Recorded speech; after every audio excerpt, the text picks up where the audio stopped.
bem-vindos à comunidade Agilizando. A gente aqui promove um conteúdo gratuito, um conteúdo de qualidade, sempre focado aí na agilidade. Nosso propósito é compartilhar conhecimento, né, impulsionar e empoderar pessoas com base forte no network honesto. É que mantemos desde nossa criação. A gente gosta muito de ressaltar isso daqui, porque a gente é muito aberto aí a novas propostas, a outros eventos, né? Então, aqui a comunidade é aberta aí para todos vocês poderem participar aí com a gente.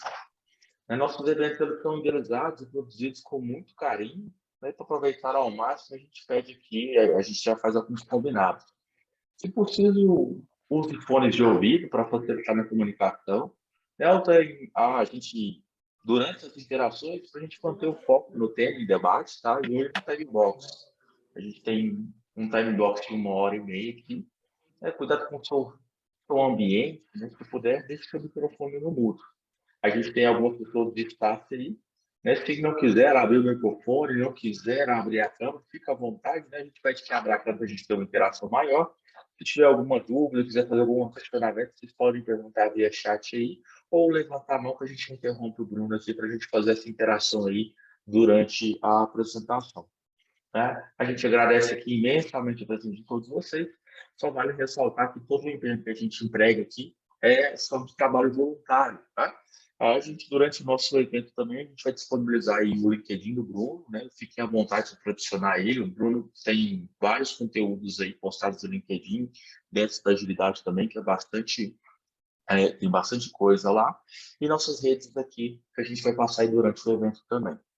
Brunão, tá contigo então. Obrigado, cara. Legal, legal. Foi engraçado porque no início o pessoal estava falando Brunão, eu não sabia se era comigo, não sabia se era contigo, mas beleza. Acho que o Brunão aqui, em algum momento o Bruno vira Brunão, né? Estão vendo a tela, pessoal? E o áudio tá bacana também? Só antes de eu começar aqui. Sim, Opa, tá bem bacana. Tranquilo. Tá, beleza. Então vamos começar. Primeiro de tudo, boa noite. Obrigado pelo convite aí, pessoal da comunidade. É sempre legal poder falar, eu me amarro também. Acho que boa parte da boa experiência de estar aqui não é só compartilhar, né? Mas também aprender, eu sempre falo isso, incentivo a galera a produzir, porque a gente aprende muito nesse processo, rever, pensa criticamente, ver formas diferentes de explicar, e esse processo é bem, bem valioso, tá? O tema de hoje vai ser revisão do Story Points, isso aí vocês já sabiam. A ideia é que a gente passe por, digamos assim, algumas reflexões sobre Story Points, a gente passe sobre algumas alternativas a eles também. Eu vou tentar trazer o mais completo possível para que a gente possa ter boas discussões. No meio, a gente vai ter um momento para dúvidas, tá? No meio da apresentação. E no final também. Mas caso você tenha uma dúvida que você não pode esperar, é igual o Bruno falou, levanta a mão e aí eles me interrompem aqui e a gente continua. Eu não sei se eu vou conseguir ver quando vocês levantarem a mão, porque eu não estou acostumado a usar Zoom, uso outras plataformas. Então, o Bruno aí vai precisar me dar essa ajuda, tá? Beleza, vamos lá. Pessoal, primeiro de tudo, passar aqui a nossa agenda. Nós temos aí cerca de 1h15 contando com as dúvidas. E eu tenho 5 coisinhas para poder passar.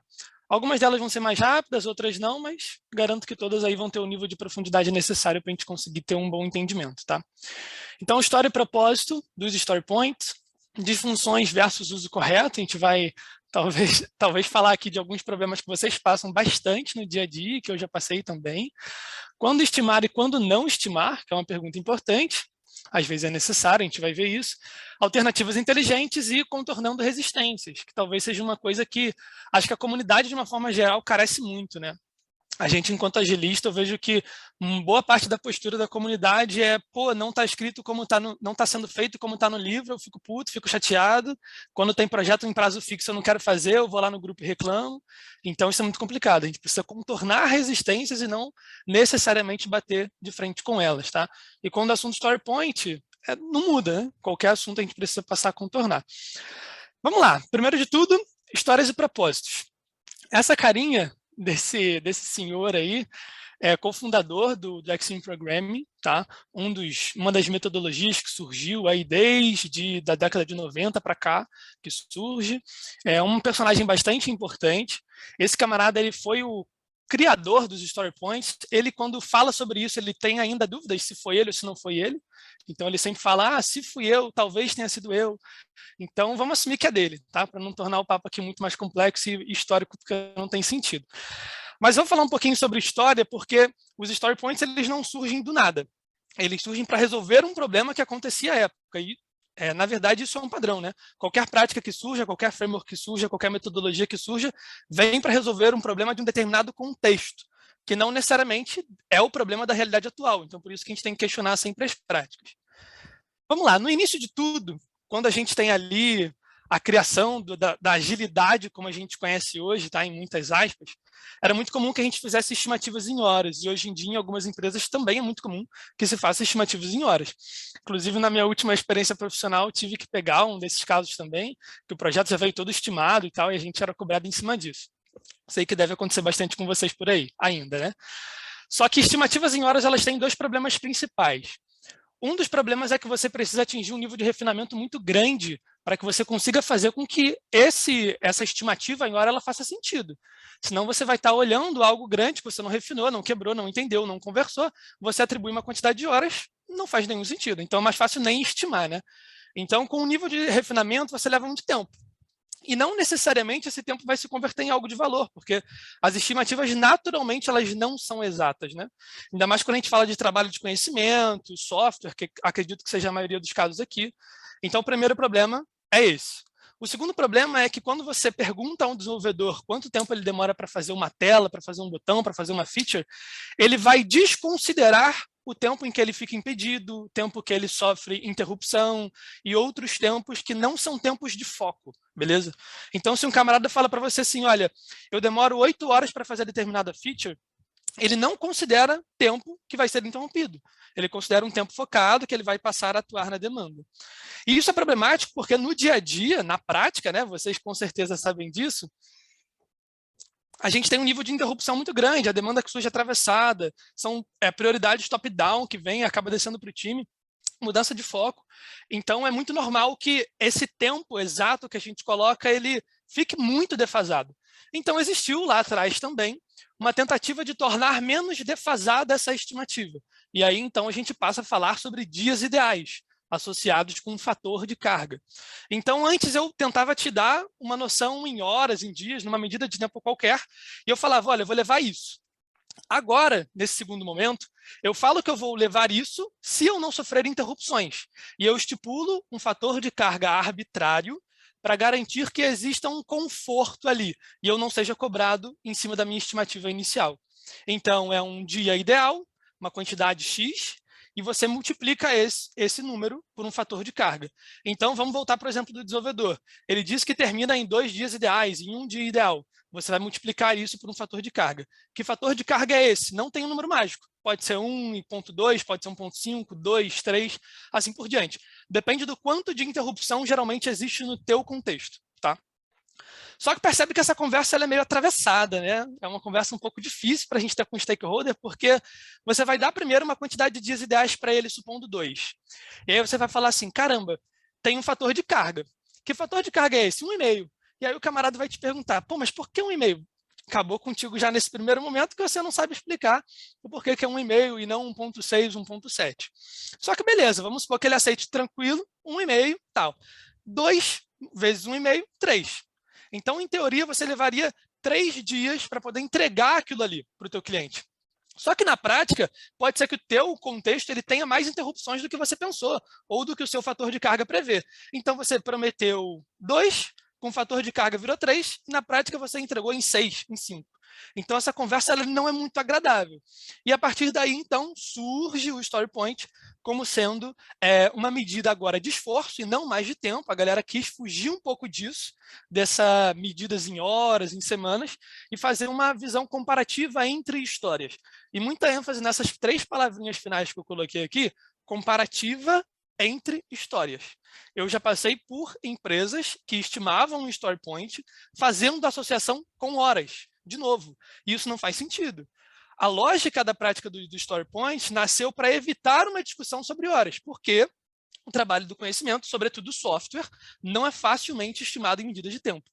Então, qual que é a lógica de você pegar a story point, que foi uma solução para você não conversar em termos de hora com o stakeholder, e voltar a atribuir isso a horas. É mais fácil você trabalhar com horas direto e assumir os prejuízos que isso impõe. Beleza? Então, eu vou mostrar para vocês aqui algumas imagens, alguns quadrinhos de casos que eu já vivenciei e coisas que vocês com certeza já vivenciaram também sobre a prática de story points. Mas sobre histórico, a lógica é mais ou menos essa. No início era estimado de um jeito, tinha um prejuízo. Então, a gente avança para uma próxima prática que eliminava o prejuízo da anterior. E assim por diante, até que a gente chega na parte de story point, que não fala mais sobre tempo, fala numa visão comparativa entre histórias. Se fosse para a gente resumir, então, o que é story point, né? Como é que eu coloco isso numa frase? É autoral, então vocês não vão achar isso aqui em um livro, provavelmente, ou em nenhum outro post. Story points são uma redução consciente, cara, da transparência. Então, propositalmente, você evita falar sobre tempo com seu stakeholder. Por quê? Porque não dá. Porque não é previsível nesse nível. Então, você tira a discussão sobre tempo e coloca uma discussão sobre esforço, sobre complexidade. Sobre quanto tempo as coisas demoram para serem feitas, sob justificativa de facilitar a comunicação e proteger a equipe. Beleza? Então, essa é a lógica. É uma redução consciente de transparência. Você não fala mais sobre tempo, embora essa associação na cabeça do stakeholder ainda vai existir. Tá? Só como é que funciona na prática, então? Eu já queria trazer isso logo nos primeiros minutos de live. Eu até reorganizei, para quem me acompanha no LinkedIn, eu postei meio que agenda mais cedo, né? E a ordem estava diferente. A ordem que eu vou apresentar aqui agora é diferente. Porque eu pensei nesse meio tempo, falei assim, cara, se você utiliza a Story Point hoje, você quer saber como utilizar da melhor forma possível. E você vai entender que eu realmente te recomendo isso, que você não pare de utilizar a Story Point amanhã. Que você continue usando durante um tempo, enquanto for necessário. Só que se você for continuar usando durante um tempo, é interessante que você não caia em algumas anomalias. Então, eu já vou aproveitar para te mostrar como é que seria na prática. É uma possibilidade, esse não é o único jeito, mas vocês vão entender a essência, da gente planejar, né, fazer estimativas de demandas utilizando o Story Point. Do lado direito ali, você vê que tem um cardzinho, que ele é um card com cor diferenciada, e está escrito História de Ouro, beleza? E ali está atribuído o ponto 2. No caso do meu exemplo aqui, eu vou usar a sequência de Fibonacci. Tá? Para quem não conhece, resumindo, 1, 2, 5, 8, assim por diante. Tá? Fazendo a soma dos números que vêm nas duas casas anteriores. Mas isso não faz muita diferença, poderia ser qualquer escala. Essa história de ouro ela vai servir como base comparativa para que você estime as demais demandas, levando ela em consideração. Beleza? Porque a Story Point não é para você falar sobre esforço absoluto de uma demanda. Você não vai pegar uma tela e vai dizer que tem 3 pontos. Você não vai pegar um botão e vai dizer que tem 1 ponto. Isso não existe, não é medida de tempo. Então, você precisa comparar isso com outras coisas, beleza? Eu estou usando a história de ouro aqui, depois a gente vai fazer um esqueminha para fazer uma comparação entre as próprias demandas. Mas, em suma, como é que funciona? Você vai pegar a demanda A, beleza? Que é uma demanda qualquer, pode ser um botão, pode ser uma tela, pode ser qualquer feature. E você vai perguntar às pessoas que estão relacionadas com aquele trabalho, que tem parte, né, que tem execução, que atuam naquela demanda ao longo do fluxo ali que você tenha, e vai pedir para que elas comparem essa demanda A com a história de ouro. Caramba, mas que história de ouro é essa? É uma história já conhecida, que boa parte das pessoas já executou na vida, na carreira, que já executaram isso várias vezes, então a complexidade ela é conhecida. O esforço ele é conhecido. Então, a base de comparação ela fica muito mais simples quando a gente está tratando com algo que a gente já conhece. Exemplo disso, cara, login. É simples. Praticamente todo desenvolvedor aí na vida, mesmo que seja em um projeto próprio, um projeto pessoal, já fez login uma vez na vida. Para quem está falando de e-commerce, todo desenvolvedor de e-commerce já fez uma vitrine pelo menos uma vez na carreira. Então, é muito simples a gente pegar essas histórias que são comuns, que são recorrentes em vários projetos, em vários produtos, e colocar elas como sendo a demanda de ouro. Então, você pega o login, pega uma vitrine da vida de um e-commerce e diz que ela tem uma pontuação arbitrária de 2 ou 3, por exemplo. E é arbitrário mesmo, tá? Eu não recomendo que você faça isso com a pontuação 1, eu já vou te explicar por quê. No meu caso, eu vou pegar aqui o login e vou dizer que é 2. Para minha demanda A, as pessoas vão comparar a demanda A com a demanda já conhecida, que eles já trabalharam em algum momento. Beleza? E vai existir essa comparação entre esforço. Então, para demandar, eu levo a mesma coisa, mais ou menos, eu levo 2 vezes mais, eu levo 2 vezes menos, eu levo 1,5 vezes mais, eu levo 3, 4, 5, 6 vezes mais. Então, uma visão comparativa entre demandas. Tá? Todas as pessoas vão fazer isso, esse exercício, e no final das contas você usa qualquer técnica que você quiser para fazer essa galera chegar numa decisão. Se você vai tirar a média, se você vai pegar o número que se repete com maior frequência, se você vai pedir para a galera entrar em consenso, isso não importa muito.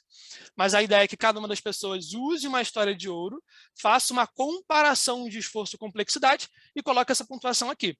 A ideia não é que você perca muito tempo, tá? Story Point também vem para solucionar isso, as horas e horas e horas de estimativa. Então, o teu exercício de planning poker, ele não precisa ser um debate de 20 minutos, se é 5 ou se é 2. Vocês precisam conversar brevemente, tomar uma decisão sobre qual pontuação e seguir. Porque não é para ser exato, é para ser aproximado. É para dar uma noção breve ali de quanto que o time vai fazer, de quanto que ele consegue fazer em determinado período de tempo. Beleza? Então, na prática, uma forma de utilizar o Story Point de uma maneira correta, né, não caindo aí em nenhuma anomalia, seria dessa maneira aqui. Você pode estruturar a dinâmica do jeito que você quiser, usar um aplicativo de planning poker, não fazer planning poker, não colocar as pessoas para pontuar ao mesmo tempo, colocar anonimato, não colocar anonimato, enfim. Na prática, tanto faz a maneira com a qual você vai executar isso, mas a essência, ela é essa, tá? Visão comparativa, nunca absoluta. Não existe, ou não deveria existir, uma comparação do tipo, pontos de história do tipo 2, né, com 2, duram 3 dias, ou duram, em média, 8 horas, 10 horas. Você até pode fazer essa comparação, né, do quanto que determinadas demandas de 2 pontos duram, para você ter uma média e fazer esse depara, mas isso é muito particular de cada contexto, e lá na frente a gente vai ver algo sobre isso, que talvez quebre um pouco esse raciocínio, tá, essa possibilidade. Beleza, vamos para as disfunções, que agora o papo fica mais interessante, talvez vocês venham se identificar com muitos slides aqui. Associar story points com medidas de tempo. Em uma das empresas que eu já trabalhei, dentro aí da minha carreira como agilista, eu já vi um quadrinho muito parecido com esse. Tá?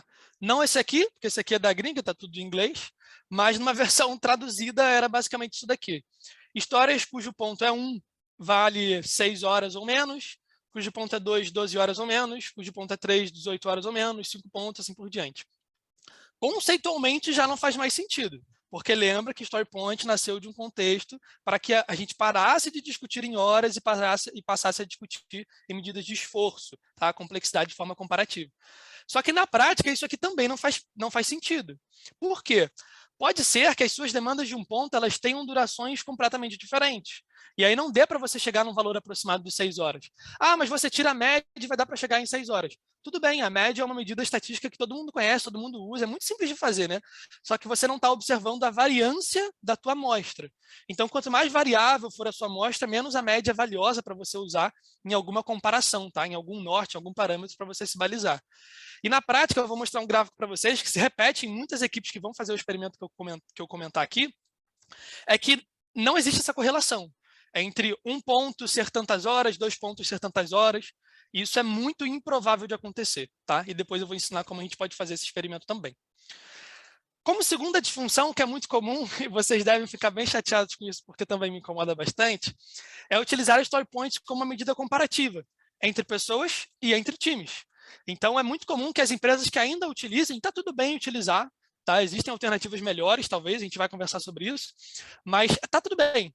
O interessante é que você não caia nessas disfunções aqui. Então, se a tua preocupação poxa, eu não quero parar de usar Story Point agora, minha empresa utiliza, eu não consigo parar de utilizar. Beleza, pega essas disfunções e faz de tudo para evitar que elas aconteçam.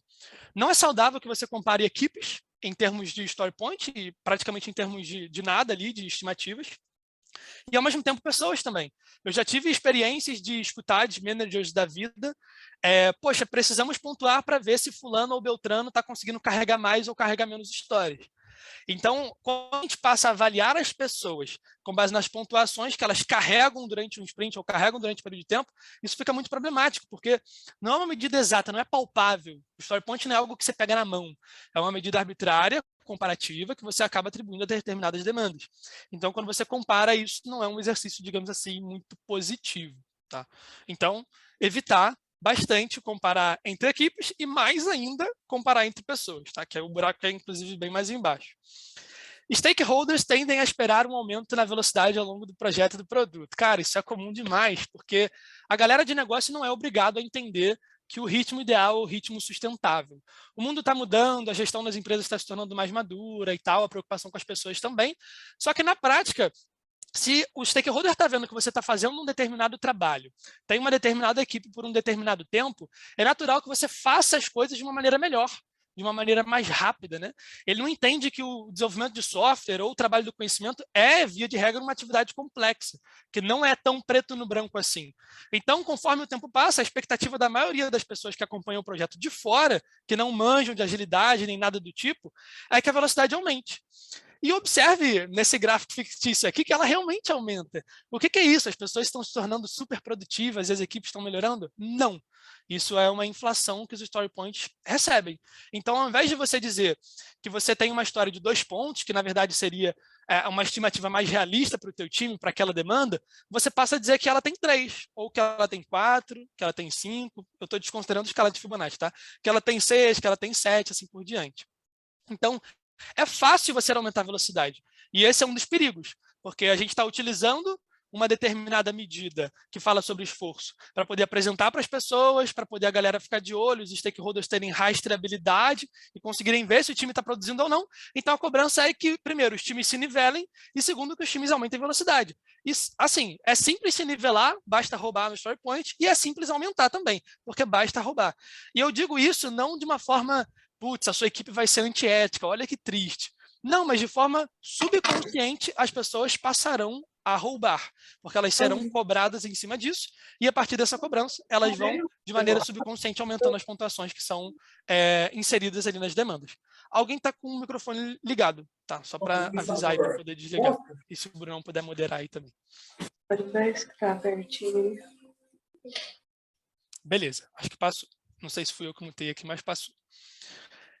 Até aqui, algumas disfunções. Vamos às próximas, não acabaram. Para vocês verem que o terreno de story points é um terreno não muito agradável, a gente tem que ficar de olho em muitas coisas para não deixar dar ruim. Analisar individualmente cada item de trabalho sem visão comparativa. Esse quadrinho é um quadrinho muito comum, a intenção dele é positiva pra caramba, do tipo, olha, não vamos olhar para tempo, vamos olhar para complexidade e incerteza. Mas mesmo assim, isso aqui é muito confuso, cara, para desenvolvedor. Você explicar, pô, como é que o cara avalia complexidade, como é que a pessoa avalia incerteza, e aí tem que cruzar um lado com o outro da matriz e chegar num número mágico. Isso é foda de explicar. Então, na prática, é uma intenção legal, mas não traz a visão comparativa que a gente quer e que é o propósito que surgiu lá no início, beleza? E por fim, falando de disfunções, é muito comum que a gente torne os story points uma meta, né? Caramba, pessoal, o nosso capacity estava em tanto, agora a gente não está conseguindo atingir e tal, o que está acontecendo? Aí o agilista leva na reta, não, o nosso capacity. Aí o gestor, a gestora cobra também para aumentar o capacity, para manter no nível que estava. Não importa, né? Se a pessoa tira 3, 4, 5 pessoas do time, se trocou, se saiu, se voltou e quer todo mundo que mantenha na mesma meta ali de story point sempre.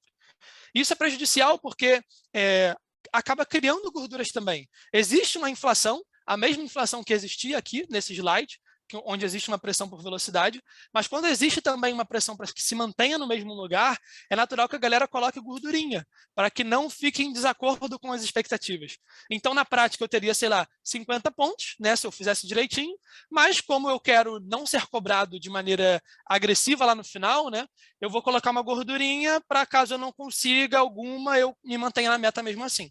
Então, tem que ter muito cuidado, caso você utilize o story point e queira continuar utilizando, porque isso é uma opção, para você não cair nessas disfunções, beleza? Então, resumindo, até aqui,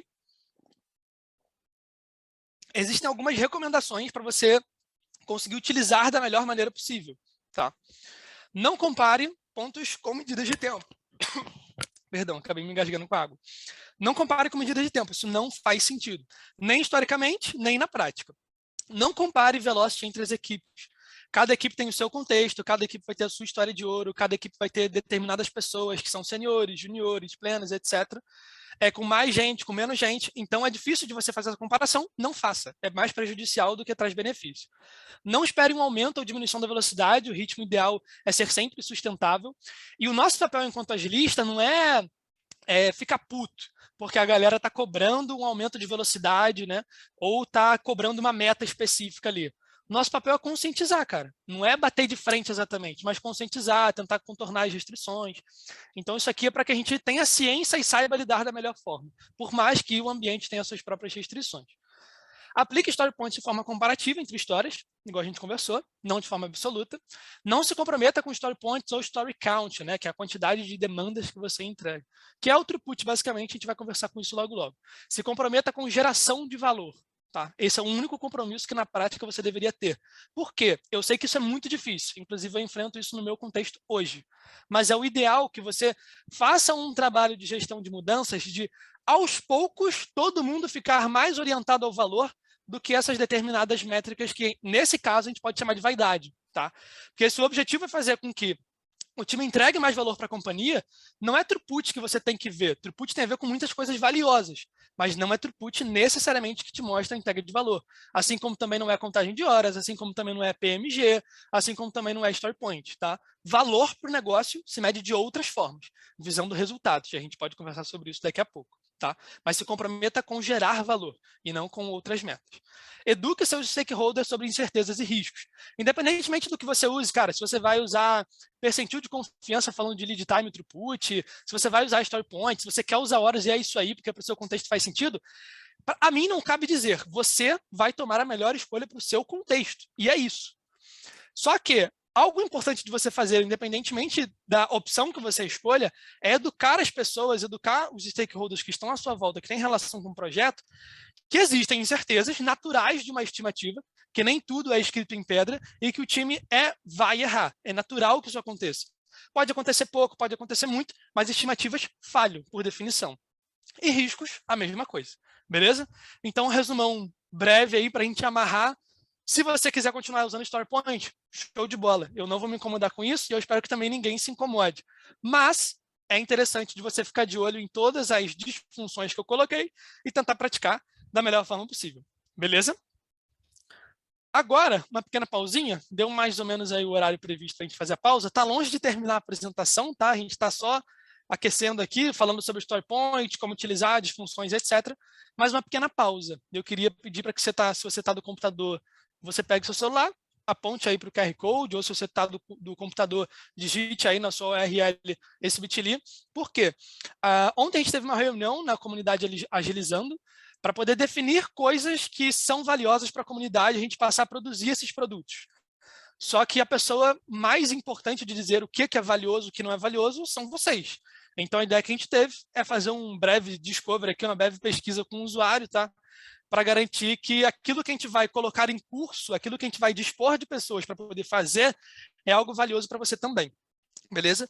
Você que já abriu o formulário, eu peço para que você acompanhe a minha explicação. E se você não abriu, peço a gentileza que abra também, porque é para você, né? Não é para mim, não vai me trazer um benefício, né? Não sou eu que vou assistir a aula, é você que vai assistir a aula e a gente aqui vai ordenar qual é a melhor forma de fazer isso, beleza? Abrindo o formulário, independentemente de ser no computador ou não, você vai ter uma primeira perguntinha, perguntando se você ainda está em transição de carreira, se você já está em algum determinado cargo de agilidade. É bacana de você sinalizar isso para a gente entender o público aqui. Mas, ao mesmo tempo, uma pergunta que vem depois é quais tópicos para você, enquanto pessoa, tá, é mais valioso e é menos valioso. Aqui a gente tem alguns exemplos, tá? Preparatório PSM1, PSP1, preparação para entrevistas e processos seletivos, LinkedIn, currículo e empregabilidade, métricas de fluxo, gráficos e análises disso, e etc. Tem um total de 10 assuntos ali para serem falados, tá? Para vocês poderem marcar. A ideia é que para cada assunto desse, que são 10, você atribua uma nota de 1 a 10, beleza? E que você só possa atribuir esse valor, que vai de 1 a 10, uma única vez. Por quê? Se você atribui duas coisas com a pontuação, né, 10, vai acabar que duas coisas são prioridade. E aí não é muito bem isso, né? Ou uma coisa é mais prioridade que outra, ou não é. A prioridade é uma só. Então é 10, 9, 8, 7, assim por diante. Beleza? Então, nessa contagem, você vai marcar aí qual que é o teu ordenamento para você, enquanto indivíduo, enquanto profissional, que já atua ou que está em transição, o que é mais importante e o que é menos importante. Beleza? Para que a gente tenha essa priorização clara para a gente e a gente possa, com os nossos mentores, professores aqui, planejar a melhor experiência possível para vocês, tá? Então, é uma prática que vocês veem no mundo de produtos e tal, fazendo pesquisa com usuário, discovery, é isso que a gente está tentando fazer para garantir que o resultado seja de acordo com as expectativas, tá? E aproveitar para dar uma pausa. Enquanto vocês respondem, então, alguém tem alguma dúvida até esse momento que quer esclarecer? Alguma situação que passou na determinada empresa usando o StoryPoint e quer tirar alguma dúvida sobre alguns conceitos que eu trouxe até aqui, sobre conceitos que eu ainda não trouxe também, você quer saber se eu vou trazer ou não? Fica à vontade aí.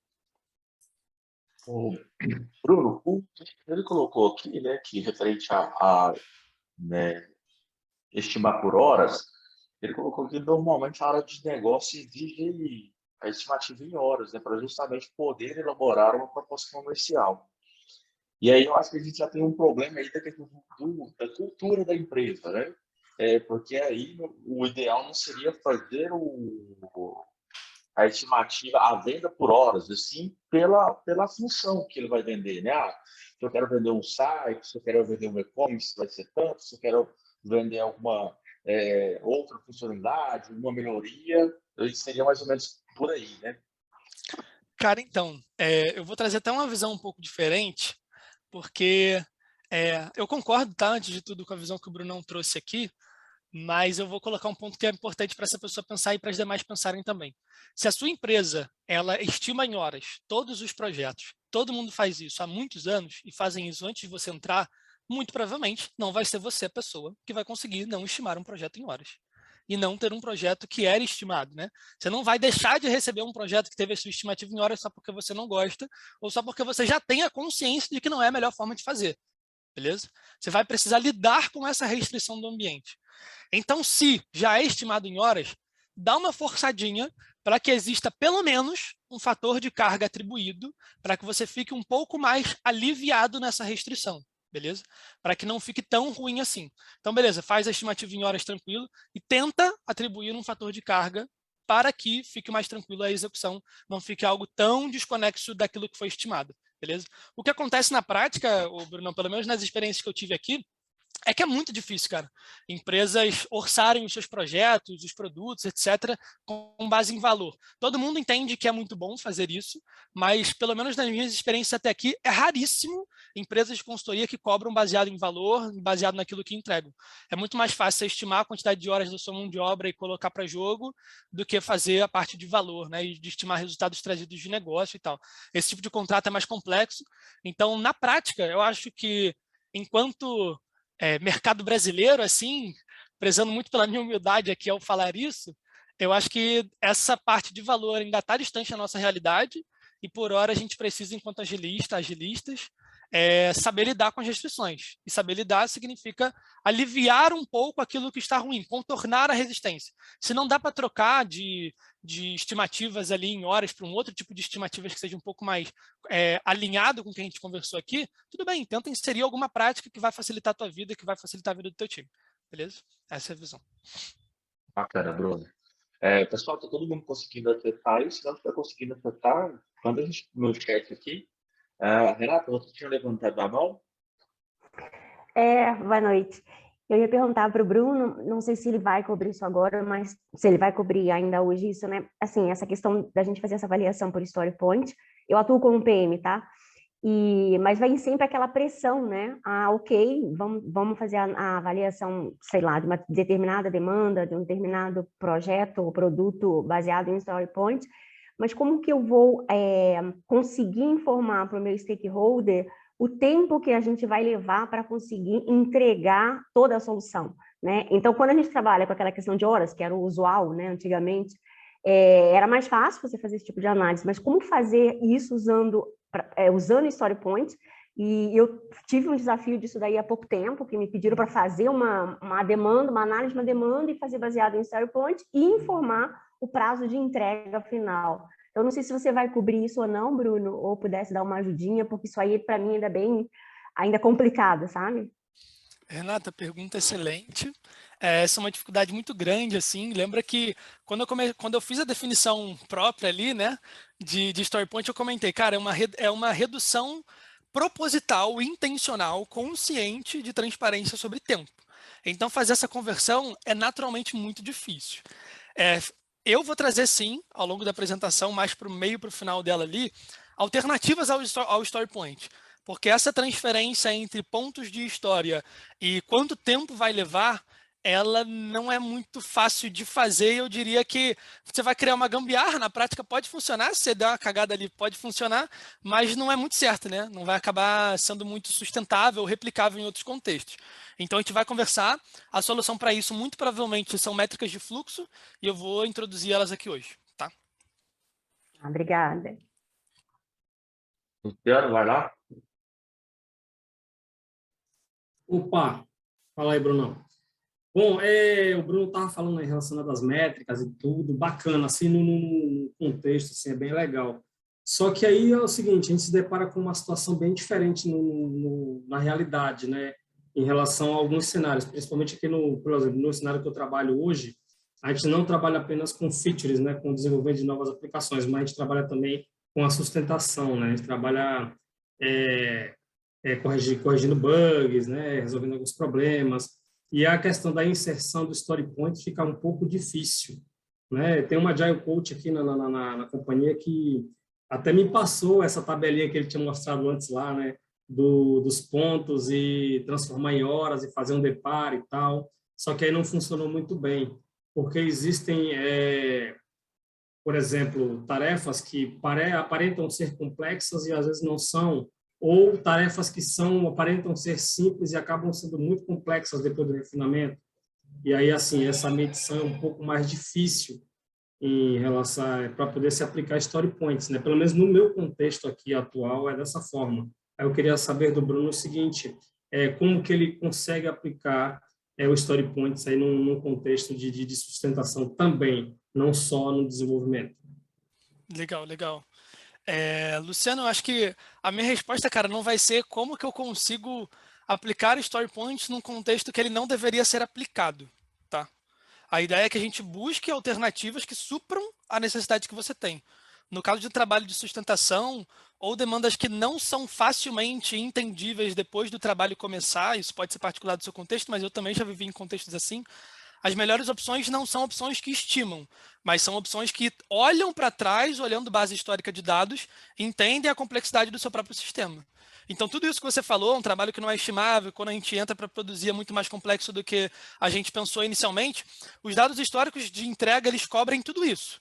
Na prática, quando que você iniciou versus quando que você terminou, te dá o lead time, né? E uma análise olhando para trás do lead time vai cobrir todas essas particularidades que você trouxe. Por isso que, em determinados contextos, existem alternativas melhores. Então, talvez a minha resposta não seja, cara, vamos dar uma ajustada aqui no Story Point para servir para você. Não, busque uma alternativa melhor, que supra. E aí a gente vai chegar nessa alternativa logo, logo, tá? Show de bola. Eu uso outras alternativas aqui. Valeu pela resposta aí, cara. Obrigado. Nada. Beleza? Vamos dar continuidade, depois as dúvidas vão surgindo. Acredito que se você não levantou a mão até agora, não deve ser tão importante assim. E aí, ao longo da apresentação, vai se tornando importante, você levanta, tá? Vamos lá. Quando, e na verdade, quando não também, né? Fazer a estimativa. Cara, sempre que eu falo sobre estimar alguma coisa, eu sempre mostro esse gráfico que eu tive a oportunidade de ver uma vez num artigo da Sônia Siderova. Ela é a CEO do Nave, né? Um software que lida com dados, aí a galera que curte Kanban já deve conhecê-lo. E ela tem um blog muito top lá, do blog do Nave, é sensacional, indico para todo mundo. E ela, num artigo há muito tempo atrás, talvez isso já tenha mais de um ano, ela colocou esse gráfico e desde então eu sempre uso esse gráfico para explicar determinadas coisas. Isso aqui é o índice de aversão à incerteza, beleza? Essa pesquisa foi feita há bastante tempo e existe um ranking que mostra, a partir dos países ali, né, quais países são mais, digamos assim, intolerantes à incerteza e quais são mais tolerantes, beleza? O Brasil, ele não está lá em cima, tá? Aqui o gráfico eu cortei, você está vendo, caramba, o Brasil está em quarto lugar. Não, não está em quarto lugar. O Brasil está no 22º lugar dessa pesquisa, tá? Desse ranking. Mas eu fiz o corte aqui, primeiro, para poder caber, e segundo, para dar um foco um pouco maior aqui. Cara, o Brasil, como sociedade, ele é intolerante à incerteza. E o que isso, na prática, significa para a gente? Que as perguntas, quando vai ficar pronto e quanto conseguimos fazer numa sprint, na próxima semana, no próximo mês e qualquer coisa que surja a partir disso, elas são recorrentes, cara. E tá tudo bem, não cabe você, agilista, querer mudar a cultura brasileira. Seu papel não vai ser mudar o índice de intolerância e incerteza que as pessoas possuem. Você tem que fazer um trabalho de coaching muito grande, muito longo, para mudar a cabeça de uma pessoa e ela ficar mais tolerante à incerteza. Então, seu papel não é esse, não a curto prazo. Então, o problema não está na pergunta, né? Para as pessoas passarem a evitar essas perguntas.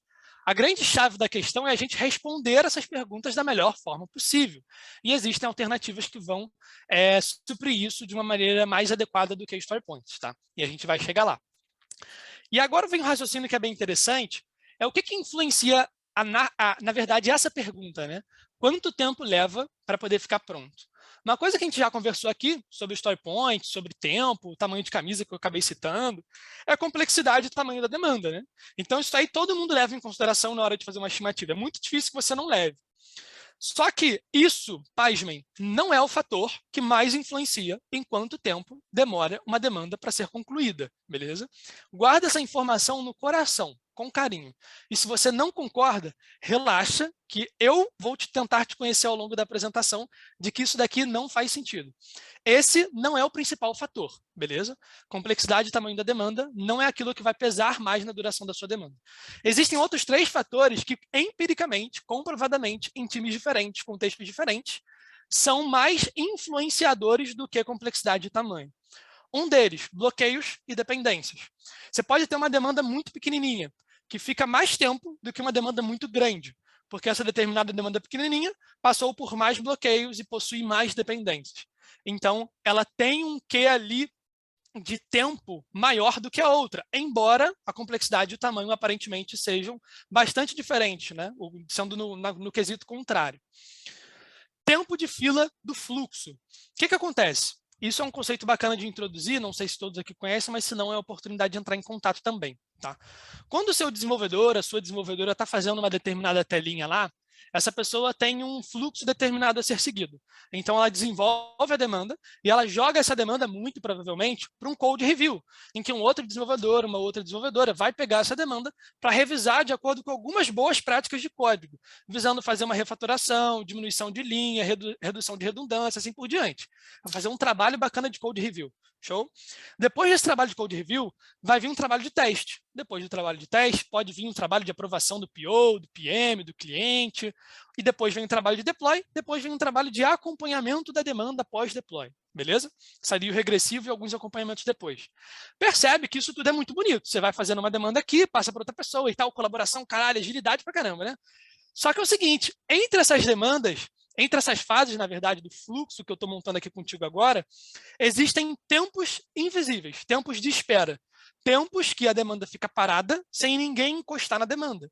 Então, é um momento em que o desenvolvedor acabou de fazer o code review e passou para o QA testar, né, para o seu tester fazer de fato o teste, e o seu tester está com a fila dele lotada, ele está testando 30 tarefas, e ele não consegue pegar aquilo ali para testar ainda.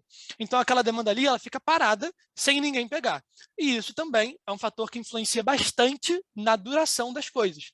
Então, ao responder ou ao tentar pensar sobre a pergunta quanto tempo leva para ficar pronto, não é só complexidade e tamanho, é bloqueio e dependência, e é tempo de fila de fluxo também.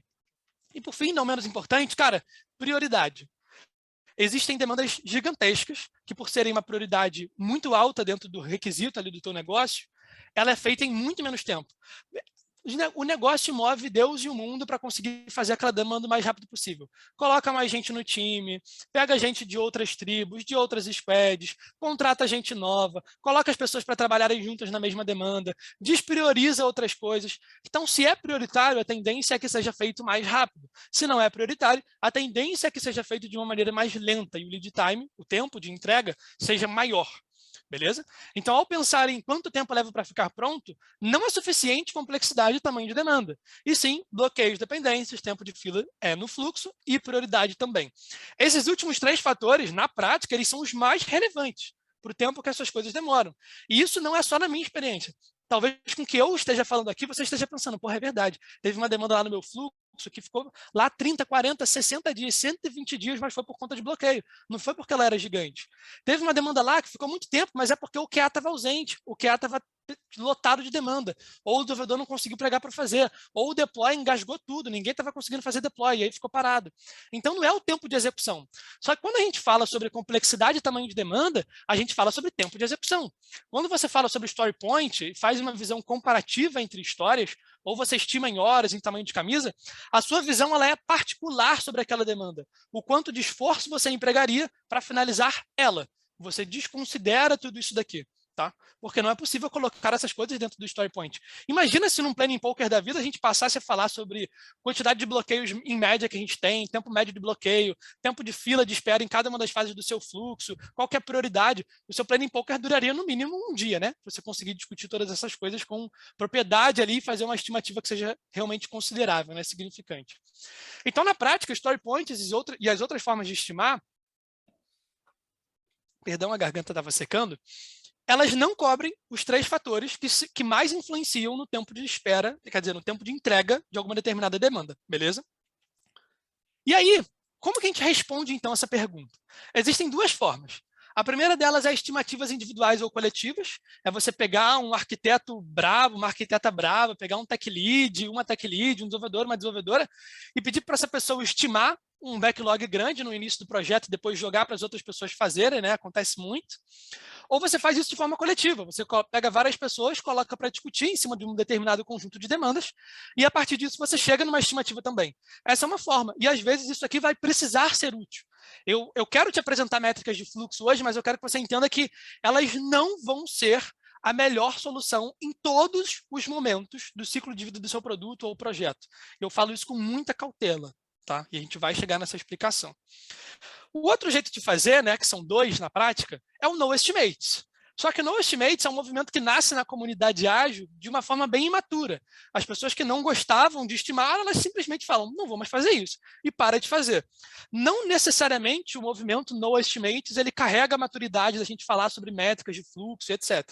Então, métricas de fluxo é uma vertente, né, o forecasting, o probabilistic forecasting, ele é uma visão, uma versão dentro do No Estimates. É uma parcela de pessoas que acredita que a gente tem que utilizar dados históricos e probabilidade estatística para tentar prever as coisas, ao invés de chutar e ao invés de não fazer nada a respeito, né? Do tipo, não vou estimar, não quero nem saber, não quero dar estimativa para ninguém, não quero dar previsibilidade para ninguém. Vou fazer uma grandíssima anarquia aqui e está tudo certo. Então, dentro de No Estimate, existem essas 2 vertentes aí. Você pode, se você quiser, quem toma conta da sua carreira é você pode seguir os 2 caminhos, beleza? Ou forecast, ou um caminho mais imaturo aí, não estimando nada e não tentando fazer o forecasting de nada também, beleza? O foco que eu vou trazer daqui para frente é o foco no forecasting. A gente já falou sobre estimativas ali coletivas, né? Sobretudo focado em story point, que é o nosso tema de agora, mas a ideia é que a gente converse sobre forecasting, como introduzir isso dentro do time, como que você pode começar com isso na prática, tá? De uma forma bastante simples. Nada é ciência de foguete, tá? A gente fala aqui sobre estatística, fala sobre percentil 85%, o que é isso? Percentil 70%, moda, mediana, etc. Mas isso é tudo muito simples, com conhecimentos básicos, com diminuição entre datas, você vai conseguir chegar em boa parte dessas respostas que o seu time precisa, tá? E aí isso tem a ver com a pergunta da Renata lá atrás, do tipo, olha, eu tenho um conjunto de demandas, eu preciso dizer quando elas vão ficar prontas, mas com o Story Point eu não consigo fazer isso. E, de fato, você não vai conseguir fazer. Vamos lá. Você precisa de responder antes, né, do forecast em si, responder, no mínimo, 3 perguntas para saber se você precisa estimar ou não, você não precisa estimar, você já pode atuar de outra forma. Então, o que eu vou te dar aqui é um mecanismo decisório, é como se fosse aqueles fluxozinhos que tem um sinal verde quando começa, aí tem um triângulozinho quando é uma decisão de sim ou não, e aí vai setinha para cá, setinha para lá. Então, é mais ou menos isso. Tenta pensar isso na sua cabeça, é um fluxo de decisão. Eu não quero te dar a resposta pronta do tipo, só faça métricas de fluxo, e eu também não quero viajar aqui com você dizendo, olha, só faça story point porque isso é maravilhoso. Não existe, cada contexto com a sua resposta, e aqui vão 3 perguntas para poder nortear a sua própria, tá? É você quem precisa responder para o seu projeto e não eu. Você está em uma empresa que utiliza ou valoriza estimativas? Se a resposta a essa pergunta for um grandíssimo sim, continue estimando. Não pare de estimar. Eu já vi, cara, agilistas serem demitidos porque compraram a briga de parar de estimar dentro de uma organização que adorava a estimativa. E às vezes o camarada fica puto, pô, a gestão não deixa eu trabalhar, não sei o quê, caramba. Mas não deixa trabalhar porque o ambiente naturalmente apresenta restrições e você não está sabendo contornar. O nosso papel enquanto agente de mudança não é bater de frente, não é dizer que está errado. É entender o motivo pelo qual acontece daquela forma hoje e tentar achar alternativas melhores. E introduzir elas no ambiente de uma maneira fluida, tá? E não abrupta, não revolucionária. Sempre evolucionária, tá? Então a primeira pergunta é essa. Você está em uma empresa que utiliza e valoriza estimativas? Se a resposta for sim, continue estimando. E, mas eu vou continuar estimando e não vou fazer mais nada a respeito. Não, não é muito bem assim. A gente vai conversar já já sobre como fazer nesse cenário também, tá? A segunda pergunta, muito importante, né? Não está em ordem de prioridade, tá? É só uma ordem lógica. Seus dados são suficientes e confiáveis? Vamos para o seguinte cenário, vamos supor que a sua empresa não liga para a estimativa, ou que até ela liga também, tanto faz aqui na prática. Se os seus dados eles são não suficientes, ou seja, você tem uma amostra muito pequenininha, você vai precisar continuar estimando. Independentemente da sua empresa achar o máximo ou não, você vai precisar de algum mecanismo de estimativa, muito provavelmente. Tá? Agora, se você tem um conjunto de dados suficiente, mas eles não são confiáveis, também não serve de nada. Você vai precisar basicamente reiniciar a sua amostra de dados para passar então a colher dados históricos das suas demandas e a partir daí passar a pensar em métricas de fluxo, beleza? E o que significa dados confiáveis na prática, né? Eu sou, enquanto agilista, em cada time que eu passo, eu sou um dos caras que é muito chato com a movimentação dos cards dentro do Jira, que é o software que eu utilizo hoje. As políticas de puxada entre as fases do fluxo, ou seja, quando que você puxa determinada demanda que está em code review para, sei lá, um teste, ou do teste para o deploy, precisa ficar muito claro quando a pessoa tem que fazer isso. Porque se ela faz no tempo errado, aquilo que vai para a tua base histórica é mentira. E você vai estar se pautando em mentira. E se você se pauta em mentira, não existe forecasting de nada. Você está com um monte de estatística e coisa bonita que você vai trazer case para as pessoas, mas você está se pautando em dados irrealistas, tá? Que não são verossímeis. Então, você precisa assegurar que a sua base também é confiável. A terceira pergunta, lembrando, não menos importante, se o seu sistema ele é previsível ou imprevisível. Vamos bater um papo sincero aqui. Vamos supor que a sua empresa não exige estimativa de você. Porra, tu já está na vantagem, porque hoje em dia, a maioria das empresas, até onde eu sei, elas ainda exigem estimativas. Seus dados são suficientes e confiáveis, vamos supor que eles sejam suficientes e que você, enquanto agilista, e o time, como um time, né, eles sejam impecáveis nas movimentações. Está todo mundo alinhado, porra, sabe quando que faz a movimentação, quando que não faz, está tudo bonito. Agora, vamos supor que os seus dados eles não são previsíveis, o seu sistema ele não é previsível. A variância que existe entre ele, ou seja, existem demandas que são entregues em um tempo muito grande e demandas que são entregues em um tempo muito pequeno, isso é uma variância grande. Se essa variância acontece, basicamente você também não pode usar o forecasting do jeito que ele deveria ser usado. Você não pode virar para o seu stakeholder e falar assim, caramba, olha, a gente vai demorar isso com base em dados históricos. Você não pode, porque está variando tanto que é imprevisível. Então, você precisa se preocupar com esses 3 fatores para que você possa, de uma vez por todas, abandonar estimativas. Antes disso, é meio desrecomendável, digamos assim. Você pode tentar, pode correr o risco, né? Mas é desrecomendável porque você não vai ter forecasting, você não vai ter estimativa, então você não vai ter nada. A galera vai ficar com pouca visibilidade sobre quando as coisas são entregues, beleza? Então, respondendo essas 3 perguntas, você mesmo, enquanto agilista, Agile Master, Scrum Master, qualquer coisa Master, você vai chegar na própria resposta de se vale a pena usar StoryPoint ou não, se você continua estimando, se você vai para a parte do forecasting ou não, beleza? Então, cabe ao seu contexto. Pelo amor de Deus, vamos parar enquanto comunidade de ter respostas prontas para tudo. Não existe. Analise o seu contexto e implementa um determinado plano, beleza? Então, para resumir aqui a lógica da coisa, o ideal é que você não precise estimar, é não precisar estimar. Mas, caso você precise, faça isso da melhor forma possível, igual a gente já conversou, de acordo com o seu contexto. Lembra da pergunta do Bruno? Que o Bruno comentou, na verdade, né? Pô, o camarada falou, olha, minha empresa exige horas. O que é que eu faço? Cara, estime em horas. Faz isso da melhor forma possível, nem que seja atribuindo um fator de carga que seja, mas faça isso de uma maneira mais confortável para afrouxar um pouco as restrições do seu projeto e você conseguir trabalhar com uma adaptabilidade melhor. Só que enquanto você faz isso da melhor forma possível, no contexto que você tem, nas condições que você tem, crie em paralelo condições para que no futuro você não precise mais. Então não é porque as respostas a essas perguntas aqui, no seu caso, são desanimadoras, né? Você vai ter que usar a estimativa e é isso aí, que você não vai precisar fazer um trabalho de lá na frente parar de estimar. Então, por mais que você não possa começar com forecasting hoje tem que começar o seu trabalho para que amanhã você possa, para que mês que vem você possa, para que daqui a 2 meses você possa, beleza? Essa chave de estimativa para forecasting, ela não vira de um dia para o outro. Ela vira de um tempo. Então, você precisa começar o trabalho hoje, azeitando, né, corrigindo a resposta a essas perguntas aqui, para que, então, você tenha uma possibilidade de fazer forecasting lá na frente, beleza? Então, vamos voltar.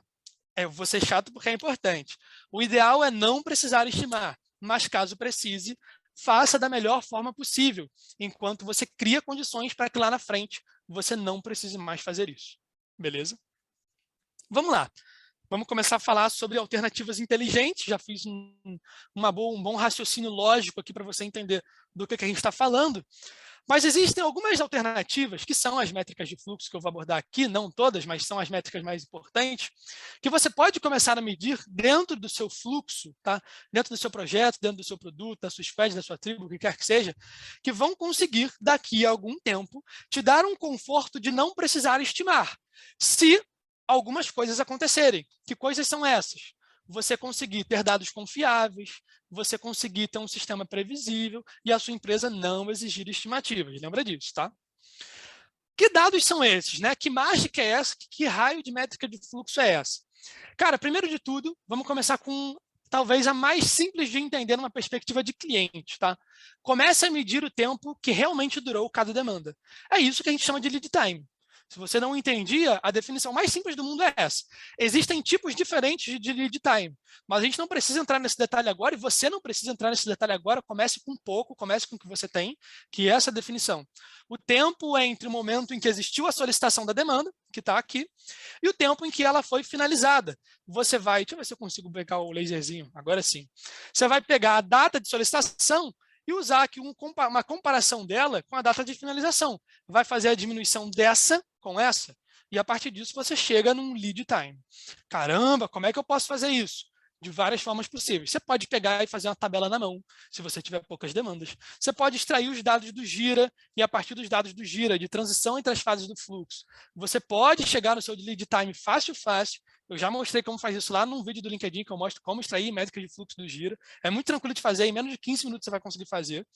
Então é de boa. Você vai pegar as suas demandas, vai listar todas elas e vai colher só 2 informações. Olha como é simples. Você não precisa colocar 6 pessoas numa sala para fazer planning poker.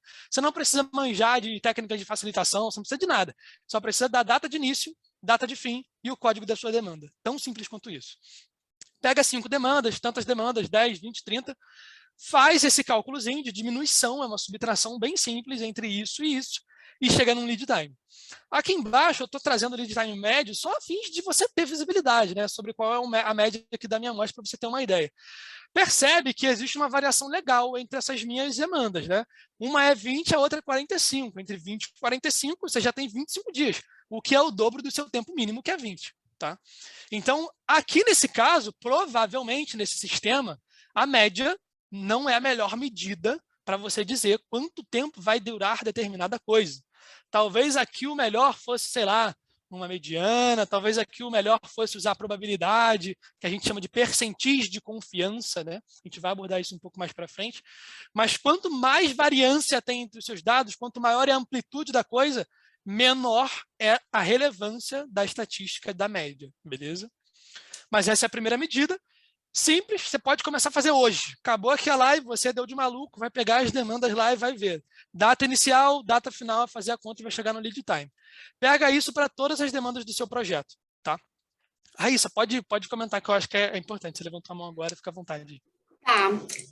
Bruno, nesse caso, né, do valor aí ser bem discrepante entre um e outro, deve ser o fato dela ser diferente na complexidade também? De serem demandas muito distintas, porque de repente uma é maior que a outra e aí demorou menos tempo, mais tempo. Legal. Cara, excelente pergunta, Raíssa. Quando a gente for tornando esse exercício de ver o lead time das coisas um pouco mais complexo, um pouco mais aprofundado, isso não vai ser hoje, obviamente, porque o tempo não deixa, mas em outras oportunidades a gente pode fazer esse exercício também, mas conforme você vai enchendo essa tua coluna de itens, vamos supor que você tenha 100 itens, e um deles é 5, o outro é 90. Caralho, fudeu, como é que eu vou conseguir tirar alguma coisa disso, né? Não é possível, a média não vai servir de absolutamente nada, muito provavelmente. Como é que você faz, né, nesse caso? E sobre o que isso corresponde, na verdade?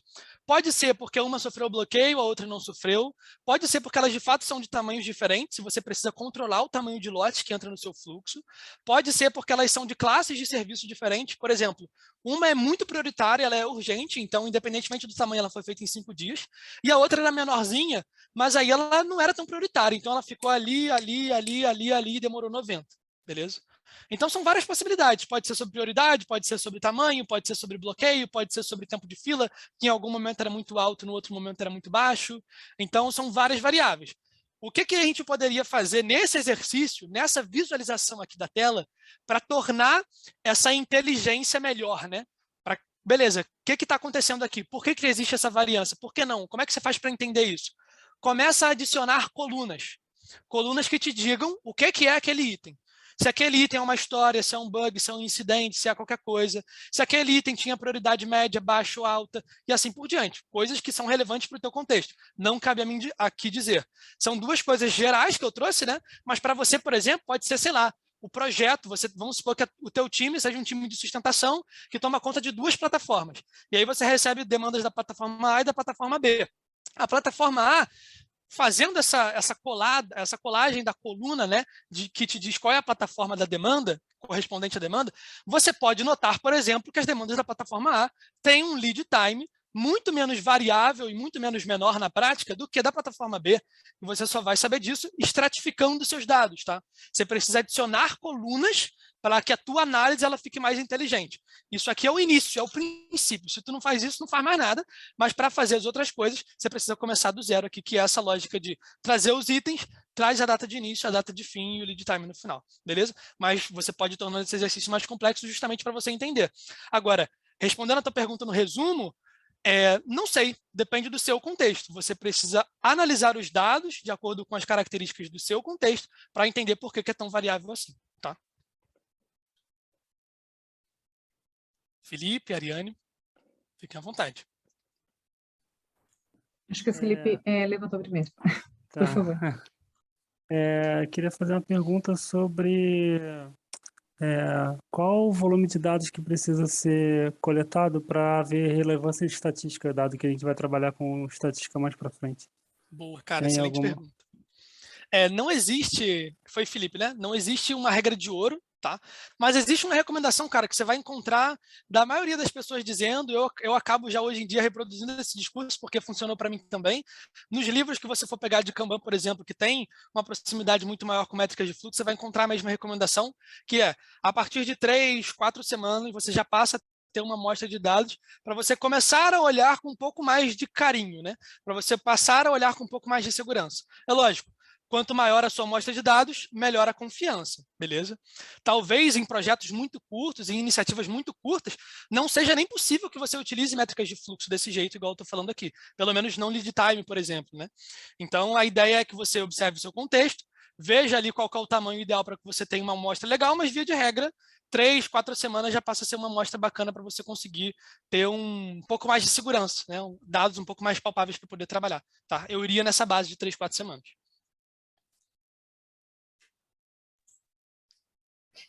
Beleza. Boa noite, Bruno. Boa noite, pessoal. Tudo bem? Na verdade, eu queria trazer aqui um ponto de vista e, por favor, fiquem à vontade para discordar ou concordar ou complementar. Mas até complementando a pergunta, né, da colega anterior, que a preocupação, né? Eu tenho uma variedade imensa, né, de issue types, e como é que eu comparo abacaxi com banana, né? Eu acho que esse é o grande desafio. E aqui, no meu ponto de vista, eu acho que a gente teria que fazer um trabalho muito forte no refinamento, né? Até instigando a quebra de histórias, né? A quebra de bugs, para a gente tornar essa granularidade mais aproximada, né? Então, eu acho que fazendo desta forma, você aproximando essa granularidade, fazendo uma quebra, né, mais próxima, dentro de cada issue type, obviamente, você consegue ter dados mais assertivos, né? Você consegue ter uma métrica mais confiável. Porque, de fato, você ter uma história GG comparando com uma P e trazendo isso para uma métrica, mesmo que trabalhando ali com percentil, com estatística, ela acaba distorcendo. Então, eu acho que é uma boa prática a gente trabalhar aí junto de um bom refinamento e fazendo uma quebra adequada aí das nossas issue types. Boa. Cara, excelente ponto. Ariane, perfeito. Lembrem que uma das condições para que você passe a usar o forecasting é que você tenha uma variância baixa. E essa técnica que a Ariane falou, da gente controlar o tamanho de lote das coisas que entram no fluxo, o tamanho da demanda que entra no fluxo, é importante para que você tenha um sistema previsível. Eu vou mostrar alguns gráficos para vocês, salvo engano, logo nesse próximo slide eu já vou mostrar um, que mostra um sistema bastante variável, né? E a ideia é que você utilize de técnicas para reduzir essa variabilidade. Uma das técnicas é melhorar o seu processo de upstream, né? Fazendo com que você descubra melhores demandas, mas que você também especifique da melhor forma, formate elas de uma maneira ideal para que elas entrem no seu fluxo de downstream, né? Na hora que você vai produzir. Uma observação muito importante para vocês tomarem bastante cuidado e não se confundirem. As demandas, elas não precisam ter tamanhos iguais. Elas precisam ter um tamanho, digamos assim, semelhante e talvez mais importante ainda, elas precisam ter um tamanho máximo. Exemplo, você quer normalizar o seu fluxo para que ele tenha, de forma intencional, um limite ali de demora de 30 dias. Você não quer entregar nada com mais do que 30 dias. Tudo bem, na hora de refinar suas demandas, você tem que se perguntar se demora mais do que 30 dias ou não. Se demora, você se pergunta se é prioridade ou se não é. Se for prioridade, você precisa avaliar a divisão dessas coisas. Então, se está demorando 60 dias naquela demanda estimada, né? Você viu, pô, vai passar de 30, vai passar muito. Avalia se é prioridade. Se for prioridade, divide. Não divide de forma, digamos assim, unicamente técnica, né? Divida pensando no que é uma divisão de valor que pode acontecer na visão do seu cliente. Como é que a gente divide uma demanda grande em demandas menores, de forma que elas ainda sejam valiosas quando alguém receber, beleza? Então, é uma técnica importante de vocês fazerem, controlar tamanho de lote. Não é a única, a gente pode falar também de redução de WIP para poder diminuir o lead time ali, né? A própria otimização do fluxo vai facilitar esse trabalho de diminuir a variância, mas é uma técnica muito valiosa também, tá? Controlar tamanho de lote. Se não fizer isso, muito provavelmente vai dar errado. Fala, Brunão. O John perguntou que não seria mais interessante utilizar cycle time para, em consideração, considerando a atuação na solicitação? Não sei se eu entendi 100% da pergunta, mas a gente vai falar sobre cycle time no slide depois desse. Que o próximo é um gráfico, depois a gente fala sobre cycle time, vai falar sobre wait time também, a gente vai entrar um pouco nesses conceitos, tá? Beleza. John, se a gente não conseguir te responder aí, manda para a gente de novo aí. Beleza, valeu. Maravilha. Então tá bom, primeira missão, a gente conversou sobre assuntos talvez até um pouco mais aprofundados aqui, né? Caramba, como é que eu estratifico meus dados? Caramba, como é que eu controlo o tamanho de lote para que eu diminua a variância? Então a turma, digamos assim, né, a galera aqui da live já está um pouco mais avançada, mas o básico é esse. É você primeiro plotar os dados e verificar se existe variância ou não, né? Antes de você pensar sobre como que você controla ela, a primeira coisa é ver, a segunda coisa é estratificar para você poder entender o seu fluxo e depois você pensa em maneiras de controlar isso, beleza? Existem N estratégias, o controle de lote que a Ariane falou e aqui o que eu comentei de redução de WIP são coisas valiosas para isso, tá? Isso daqui é um gráfico do projeto que eu estou hoje, tá? Eu sou agilista sênior aqui na JUS, eu trabalho alocado no cliente Whirlpool, que é uma, digamos assim, uma empresa de eletrodomésticos centenária, bastante tradicional e tal, robusta, e isso é muito bom, e ela é dona de algumas marcas. Dentro de uma dessas marcas eu atuo, e hoje esse é o gráfico do time que eu peguei, tá? Um pouco mais de um mês, deve ter um mês e meio aí, talvez, que eu peguei esse time. E esse é o gráfico deles desde janeiro até julho. Tá? Tô trazendo aqui bem livre mesmo, né? Não estou colocando o nome do time, acho que ninguém vai puxar minha orelha, estou colocando o nome de ninguém, nem nada, tá tudo certo. Você percebe que existe uma variação muito grande, né? Você tem itens aqui que são entregues em talvez menos de 5 dias, 2, 3 dias, e você tem itens, cara, que quase chegaram nos 100 dias, tá? Isso é porque eu não estou pegando aqui as demandas mais recentes que foram entregues, né? Eu estou usando o software Navy, no caso aqui do exemplo, e já teve demanda, cara, que durou 100 dias no meu fluxo, né? Quando bateu 100 dias, eu já fui dando aquelas alfinetadas, né? Do tipo, olha, tá fazendo aniversário e tal, daqui a pouco vamos cantar parabéns para a demanda. Então, a gente vai incomodando do jeito que dá, né? A gente pode conversar sobre isso em outros momentos, estressores. Mas esse fluxo está bastante variável. Então, qual que é a ideia? Aqui você pode usar Probabilistic Forecasting? Você pode abandonar a estimativa aqui? Cara, não necessariamente. Se a sua organização pedir, você não tem como confrontar o pedido da organização dizendo, olha, meu percentil 85% é 39 dias. Grande coisa que é 39 dias, você tem demanda sendo entregue ali em 95, em quase 100. Então é irrelevante você vir com esse dado para mim. Se uma pessoa entende um pouco mais de gráfico de dispersão, ela simplesmente vai rir e vai pedir para você voltar daqui a alguns meses com um gráfico um pouco mais menos variável, né? Com mais estabilidade e mais previsibilidade. Então, o trabalho a ser feito aqui é um pouco do que a gente comentou. As duas principais estratégias são controlar tamanho de lote de forma proposital. Então, só deixe entrar no seu fluxo itens que, a partir de uma conversa, vocês entenderam que talvez não ultrapasse o limite de expectativa que você tem. Exemplo, o trabalho que eu quero fazer nesse time de forma proposital, e ele já começou, é tentar fazer com que as demandas elas estejam abaixo de 30 dias, que elas não demorem mais do que 30 dias. Então, a gente foi para uma replenishment da vida, para uma planning da vida. A gente conversou brevemente sobre a demanda. Poxa, os desenvolvedores do Tech Lead viu que, caramba, pode passar de 30 dias, a gente já se pergunta se é prioridade. Se não é prioridade, já descarta, porque não vale ocupar o time com algo grande nesse momento, dado que não é prioridade. Se for prioridade, eu avalio como que a gente pode dividir isso. Aí o time todo conversa sobre como que divide. E essa divisão, obviamente, demora menos do que 30 dias, né?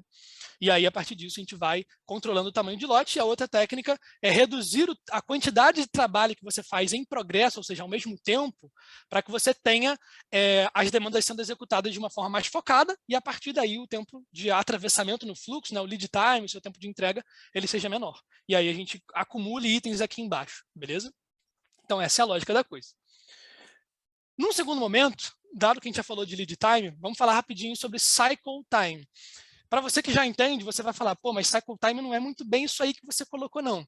Existem diferenças bibliográficas sobre os conceitos de cycle time e lead time, tá? Dependendo da literatura que você pega que fala sobre Kanban, os conceitos vão ser dados de formas diferentes, mas via de regra, e a definição que eu gosto de considerar é: cycle time é um tempo que você estabelece de onde até onde você quer medir. Não importa qual seja. O cycle time ele pode ser igual ao lead time, desde que você pegue o ponto de início sendo igual e o ponto final sendo igual também. Beleza? Então, é o tempo de trabalho que você mede entre uma fase do fluxo e outra. Que fase é essa? Você que escolhe. Então, o cycle time ele é bem personalizável. E por que a gente faz isso? Pensa num fluxo que tem desenvolvimento, teste e deploy, implementação. Você pode querer medir o tempo inteiro, né? Desde quando recebeu a solicitação até quando foi entregue. Mas você também pode querer saber qual que é o tempo específico de teste, qual que é o tempo específico de desenvolvimento, qual que é o tempo específico de deploy. Para quê? Para você evitar do seu fluxo ter gargalos, beleza? Lembra desse gráfico aqui? Que ele tem muitas demandas demorando muito tempo? Pode ser porque você tem um gargalo numa determinada fase do seu fluxo. O que é o gargalo? São itens acumulando ali, porque demora mais ali do que nas outras partes do seu fluxo. Então, aquilo configura um gargalo, uma restrição para o seu sistema. Se existe o gargalo, você precisa resolver. Mas, para resolver, primeiro você precisa saber se ele existe, concorda comigo? Então, o primeiro passo é você avaliar qual é o cycle time de cada fase. E você faz isso da mesma maneira. Pega o item, pega o início de uma determinada fase que você quer ver, um ponto final dessa determinada fase, faz a diminuição entre essas datas e chega no cycle time. Na prática, você vai ter vários cycle times de várias fases diferentes e, a partir daí, você vai conseguir notar, né, estudando esses dados, qual é a fase do seu fluxo que demora mais, qual que é a fase do seu fluxo que demora menos. E isso pode variar de acordo com o seu item. Por exemplo, pode ser que bug, demore muito na parte de, sei lá, QA. Pode ser que a história demore muito na fase de desenvolvimento. Pode ser que o incidente demore muito numa outra fase. Pode ser que o deploy seja o maior gargalo do teu fluxo. Por quê? Não sei, depende do seu contexto. Então, você vai avaliar qual é o comportamento do sistema que você tem. E isso é importantíssimo para que você, lá na frente, possa assumir que você consegue fazer o probabilistic forecasting sem falar besteira, tá? Sem dizer que, olha, nós podemos confiar que em até 40 dias eu entrego. Não, não dá para confiar porque existe muita variância aqui, beleza? Show de bola. Aqui eu estou trazendo que é um conceito muito parecido com cycle time, só que aplicado, digamos assim, numa essência diferente. Cycle time, geralmente, a gente diz que é um tempo de trabalho, né? É uma fase do fluxo em que você vai estar efetivamente trabalhando alguma demanda. Só que existem filas de espera. Entre o desenvolvimento e entre o teste, existe o waiting test, que é o momento que a demanda já foi desenvolvida e só está esperando o seu tester, a sua tester, pegar aquilo ali e começar a testar. Beleza? É interessante de que você exponha essas fases dentro do seu board, dentro do seu quadro Kanban, beleza? E que a gente tenha as demandas passando por elas. Por quê? Conforme as demandas vão passando por elas, você vai registrando o tempo.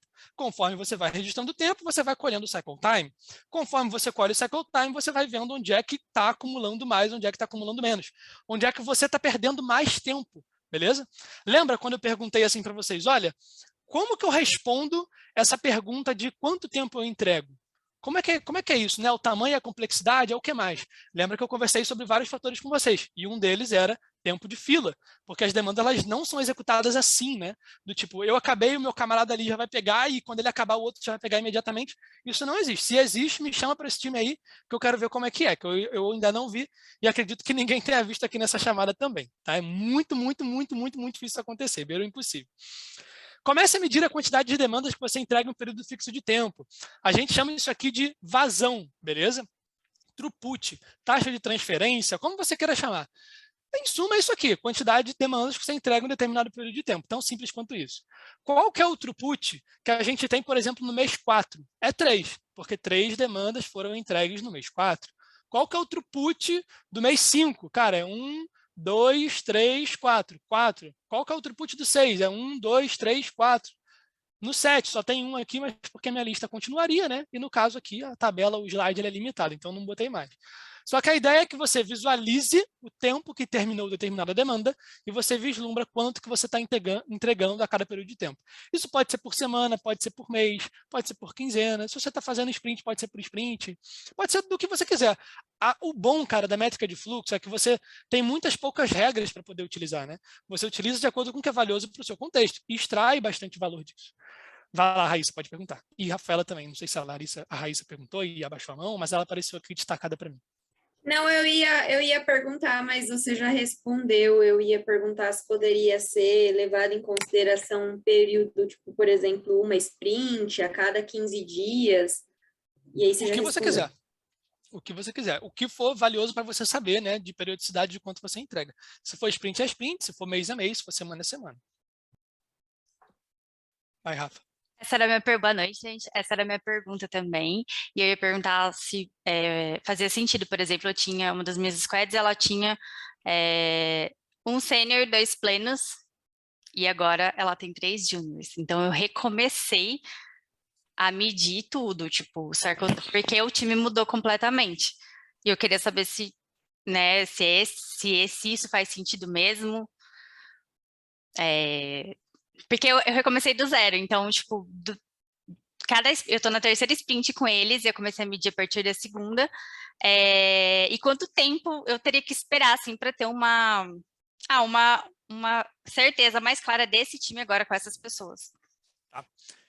Primeiro de tudo, acho que talvez a minha primeira recomendação seja guarde os dados que você já tem, para que você depois faça um comparativo se melhorou, piorou, e faça uma reflexão com o time em cima disso, possa mostrar para alguma liderança que tenha na empresa e tal, que isso vai ser valioso, né, para a galera entender que retirar pessoas, trocar senioridade tem impacto. Então, primeiro de tudo, guarde os dados que você já tem e não descarte de jeito nenhum. O segundo, eu acho que depende muito da duração do seu projeto, se for projeto, né? Se você tem, por exemplo, cara, 10 sprints, e eu não posso te falar para você esperar 5 para ter o mínimo de previsibilidade, não tem como. Então, você teria que ter um nível menor de amostra para poder começar a trabalhar. Isso varia muito de contexto a contexto. Eu diria que colhe essa próxima sprint, vê quanto que vai ser, colhe a próxima. Se você estiver anotando um padrãozinho, já fica um pouco mais segura, colhe mais uma, vai vendo se está discrepante, se não está. Então, avalie as suas coletas. Não tem uma resposta pronta, tá? A melhor pessoa para responder vai ser você, olhando os dados para ver se está variando muito, se não está variando, tá? Obrigada. Nada. Eu até, fazendo um pequeno parêntese aqui, às vezes, quando a gente está falando sobre Kanban, métrica de fluxo, o que quer que seja, né? Às vezes parece que a gente não sabe nada, né? Do tipo, pô, não, quem vai saber dessa resposta é você. Não, pô, isso aí depende do seu contexto, né? Mas a lógica é essa, assim, meu propósito aqui não é trazer respostas prontas para você e falar assim, pô, Rafaela, vou te falar, tu tem que medir 3 sprints e meia. Por que não? Porque é assim mesmo. Escreveram lá, cara, escreveram num determinado guide e é isso, tem que ser assim, 3 sprints e meia. Não, mas meu projeto tem 4 sprints. Puxa, sinto muito, não vai dar, culpa sua. Aumenta o prazo do projeto, porque tem que ser 3,5. É basicamente assim que a maioria da comunidade funciona, né? Por isso que eu tenho um apreço muito particular, e vários colegas compartilham disso, sobre métodos pouco prescritivos, né? Porque quem dá a resposta para o que realmente importa tem que ser você. A ideia de um treinamento, de um ensinamento, de um livro, de um curso, tem que ser te fornecer os mecanismos necessários para que você entenda qual é o fluxo de tomada de decisão, o que está em jogo. Mas quem toma a decisão tem que ser você. Então, fazendo esse pequeno parêntese aí, se acostumem, tá? Com respostas do tipo, depende, você que sabe, você precisa analisar os dados, porque a agilidade em suma é isso. Não adianta eu falar aqui que você tem que fazer X sprints ou tantas semanas, que eu só vou estar cagando regra, né, na prática. Então, só fazendo um pequeno parênteses antes da gente seguir, prometo que já está caminhando para o final aqui. Beleza. Isso aqui é um gráfico também retirado do meu time, só para fazer uma pequena visualização para vocês. Esse aqui é um histograma, para quem não conhece, de throughput, de vazão. O que esse histograma diz para mim? Vamos ler com bastante calma. Métricas de fluxo não é ciência de foguete, né? A gente, caramba, métricas de fluxo, lead time, caramba, cycle time, wait time, caramba, simulação de Monte Carlo, tem gente que viaja, né? Então, isso aqui é muito simples, vem comigo. Você tem aqui um gráfico de histograma. Aqui, nesse pequeno eixozinho, você tem a quantidade de itens que foram entregues, tá? E aqui você tem a frequência, tá? No eixo Y é a frequência. O que o gráfico está dizendo? Que durante 6 períodos de tempo, que no caso do meu gráfico eu programei para que ele mostrasse em semanas, tá? Então, durante 6 semanas, que não necessariamente são semanas seguidas uma da outra, mas durante 6 eventos, né, 6 semanas, a gente teve a entrega de um item por semana. Então, durante 6 oportunidades, que podem ser aleatórias, pode ser uma no início, uma semana lá no início, uma semana no final, uma semana seguida da outra, tanto faz, você teve 6 oportunidades em que eu entreguei uma vez só. Você teve aqui 2 oportunidades em que você entregou 2 itens naquela semana. Você teve 0 casos em que você entregou 3 itens, né? Acontece. Você teve 2 casos em que você entregou 4 demandas, 2 casos em que você entregou 5, perdão, aqui era 1, aqui é 2, e aqui em 7, né? 7 demandas entregues em uma semana, você tem 1 caso só em que isso aconteceu. Esses percentis aqui em cima, eles servem só para me dar um guia. Aqui, na prática, dá para ver logo descaradamente que eu só posso afirmar que eu entrego 1 por semana, né, com um certo grau de confiança, mas aqui o percentil ele serve para orientar a gente caso o meu histograma ele fosse muito variável, tá? Caso ele tivesse uma variação muito grande aqui no eixo X, o percentil de confiança ele serviria para dar um norte maior para a gente. Mas o que acontece aqui? Uma observação interessante. Apesar do meu eixo X ele não ser tão longo assim, esse histograma ele tem uma cauda relativamente longa para a quantidade de amostra que ele tem, né? Então você tem digamos assim, um throughput de um dia, de uma demanda, e você tem um throughput de 7 demandas em uma semana, que aconteceu uma vez só. E você tem um throughput de 5 demandas que já aconteceram 2 vezes. Então, percebe que você não pode usar isso aqui também para trazer alguma previsibilidade. Você pode forçar a barra? Sempre. Cabe ver se isso vai te trazer riscos ou não, né? Ver se isso é valioso para você ou não. Mas aqui a gente precisaria fazer a mesma coisa. Reduzir a variabilidade disso aqui. Como é que reduz a variabilidade desse gráfico? Fazendo com que essa cauda que está aqui, finge que isso aqui é uma cauda, né? Essa cauda que está aqui, ela não exista mais, ela diminua, ela fica cada vez mais curta, cada vez mais insignificante na sua amostra, beleza? Então essa aqui é a lógica da coisa, a gente reduzir cauda das coisas para fazer com que a gente tenha uma previsibilidade um pouco maior. Vamos lá, porque o nosso tempo está ficando apertado, aí já ultrapassei, peço até desculpa. Você já pode começar a fazer algumas coisas amanhã, seguindo esse passo a passo. Que passo a passo é esse? Eu vou trazer 3 e aí libero para a Raíssa fazer uma perguntinha ali. Garantir que as movimentações no seu quadro sejam verossímeis. Lembra do que a gente conversou. Você tem que ser o agilista chato, que fica puto quando as pessoas movem errado, quando já era para ter movido há 3 dias e não moveu. Por isso que fazer dailies orientado a demandas e não a pessoas é mais interessante, porque você garante que as movimentações elas sejam feitas de uma maneira mais verossímil. Começar a coletar as 4 métricas que a gente falou. Tá? Que métricas são essas? Fazendo uma revisão. Lead time, que existem variações de lead time quando vocês forem pesquisar, mas de uma forma geral é o tempo entre o cliente fez a solicitação e o tempo que ele recebeu a entrega da demanda. A gente tem o cycle time, que é personalizável, você vai dizer qual é o cycle time que você quer medir. Tem o wait time, que é basicamente um cycle time aplicado a uma fila de espera. E a gente também tem o throughput, beleza? Que é a quantidade de itens que você entrega em um determinado período de tempo. Então, isso é importante você começar a medir, embora as pessoas aqui já tenham levantado pontos de atenção. E no terceiro ponto, você precisa tornar o seu sistema mais previsível, reduzindo variação. E a gente já conversou sobre 2 estratégias para fazer isso. Você pode reduzir o trabalho em progresso, para que as pessoas tenham mais foco, e que a partir desse foco maior elas entreguem mais rápido. Essa é a lógica de limitação de WIP. Tá? A lógica é essa, não é fazer por fazer. Você entender que reduzir o WIP aumenta foco faz mais rápido. E a outra oportunidade, né, de fazer a redução dessa variação, fazendo uma retrospectiva aqui com vocês do conteúdo, é reduzir o tamanho de lote, tá? E controlar ele também. Você precisa garantir que as demandas que vão entrar no seu fluxo, elas tenham um tamanho máximo desejável, que é de acordo com a expectativa do seu cliente. Nem sempre vai ser perfeito, às vezes a demanda na prática vai ultrapassar esse limite esperado, esse limite desejável. Mas está tudo bem, você vai olhando isso dentro do seu histórico de dados e vai fazendo a gestão disso aos poucos. Tá? Eu vou conversar ainda com vocês sobre 2 slides, tem esse aqui, sobre contornar resistências, que é um papo importante também, mas liberar para a Raíssa aí fazer a pergunta. Ali no gráfico no histograma, né, que você mostrou, se você puder voltar ali rapidinho, Claro. Esse aí. Quando você fala de reduzir a cauda ali, você está falando de manter, de conseguir ter uma média, de ter essas numerações um pouco mais próximas. Eu não diria conseguir ter uma média, porque a média é inerente. Sim. A média já vai ser calculada aqui de qualquer forma. O seu sistema ele sendo variável ou ele não sendo variável, previsível ou não previsível, a média vai existir. O problema é que, nesse caso, ela não é confiável. O que a gente precisa é fazer com que, vamos supor que você queira entregar 3 itens por semana, 4 itens por semana, 5 por semana. O que você precisa é concentrar a frequência aqui.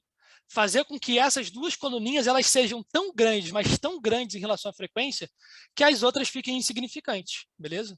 Se você quer aumentar o seu throughput, a sua vazão, para 7, você tem que fazer que a cauda ela seja ínfima para cá.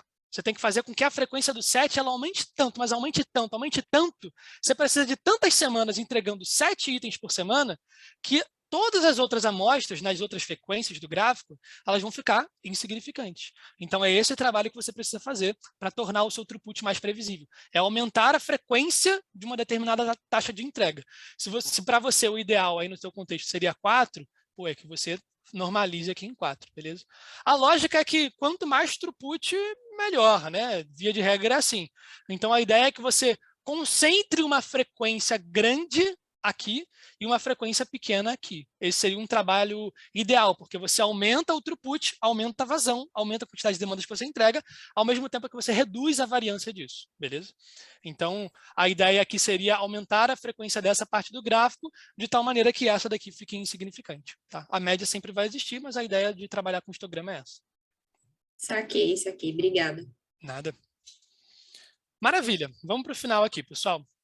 Eu trouxe uma pequena frase aí, muito famosa para a galera da comunidade de Kanban de forma geral, que é uma frase do Bruce Lee, é passada em quase todo o Lean Kanban Brasil, em quase todo o treinamento aí de Kanban, que é essa frase final ali, né? O seja como água, meu amigo. Por que isso seja como água? Eu vou retomar algumas coisas com vocês que eu acho que é a mensagem principal aqui.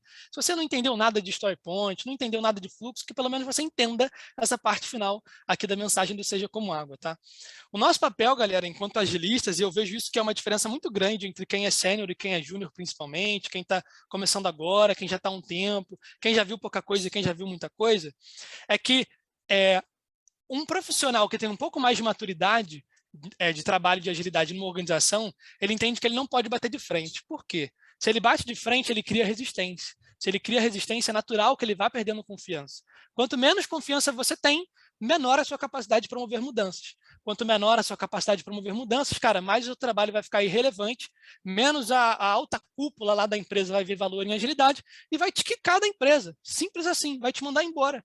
Assim, com a facilidade que você entrou, foi chamado pelo LinkedIn lá, bonitão, uhul, nosso time te quer, não sei o quê, você vai ser mandado embora assim também. Cara, eu conheço gente tão competente, cara, que já foi mandado embora porque deu esse mole, de não entender as resistências do ambiente e se comportar como água. O que é se comportar como água? Cara, é se comportar de acordo com o que as resistências elas impõem no contexto. Se a gente coloca água numa garrafa, a frase que o Bruce Lee fala ali, ela vira a própria garrafa, ela é shapeada, né? Ela assume a forma da garrafa. Se a gente coloca num copo, ela assume a forma de um copo, cara. Então a ideia é que, se a sua organização faz story point, continue fazendo, cara. Não tenta bater boca de início. Introduza uma prática melhor e deixe essa prática melhor competir com a prática anterior. Não tente tirar, não tente bater boca, não tente brigar. Seja como água, contorne as resistências. Essa talvez seja a melhor lição assim, de experiência. Cara, o que você tem para ensinar sobre agilidade?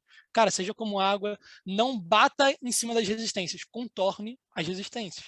Por isso que existe uma crítica muito grande, né, em relação ao framework Scrum, porque ele acaba impondo os papéis. Você precisa ter um PO, você precisa ter um Scrum Master, necessariamente, para o Scrum rode. Está escrito no Scrum Guide, você só pode ter Scrum de acordo com aquela estrutura. Qualquer coisa que desrespeite o conjunto mínimo de regras não é Scrum. E eu falo isso com propriedade, de já ter praticado, de ser certificado, etc. Para que você aplique o framework Scrum, você está passando por cima de algumas resistências. E nem sempre isso é bom. Talvez funcione, mas nem em todos os ambientes. Por isso que uma abordagem mais evolucionária, que se parece mais como água, ela tende a funcionar melhor, beleza? Então, guarda essa mensagem no seu coração, seja como água. Seja shapeado de acordo com o ambiente, assuma a forma do ambiente. E a partir daí, faça melhorias. E aqui existe uma parada bem legal, cara, uma coisa que realmente aconteceu na Grã-Bretanha, que é a seguinte história, né? Eu vou contar bem rápido aqui por causa do nosso tempo. Mas há muito tempo atrás existiam duas espécies aí de esquilo.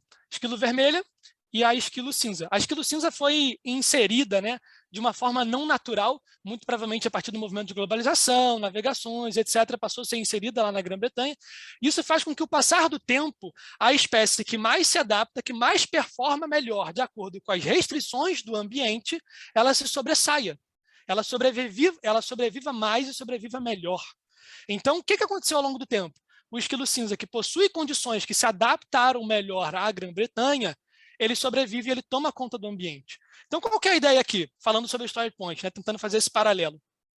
Você quer que a sua empresa pare de estimar em Story Points. Você quer que ela assuma o Probabilistic Forecasting, que ela se aproxime mais de uma coisa mais verossímil, que são as métricas de fluxo, para que você tenha uma maturidade um pouco maior nas suas entregas, na sua previsibilidade, etc. Como é que você pode fazer isso, cara? Você vai assassinar todos os esquilos vermelhos da sua organização? Todos os times que praticam Story Point? Olha só, a partir de amanhã, ninguém mais pratica Story Point. Se praticar Story Point, está demitido. Não é assim que você pode fazer as coisas, cara. Você precisa inserir uma prática, que é o esquilo cinza, fazer com que essa prática, que é a métrica de fluxo, ela passe a competir por território com o esquilo vermelho. E a partir daí, se ela for melhor, e somente se ela se demonstrar melhor, ela vai ganhar, e é natural que ela se sobressaia no ambiente. Então, você não precisa ficar preocupado da galera ainda fazer Story Point na sua empresa.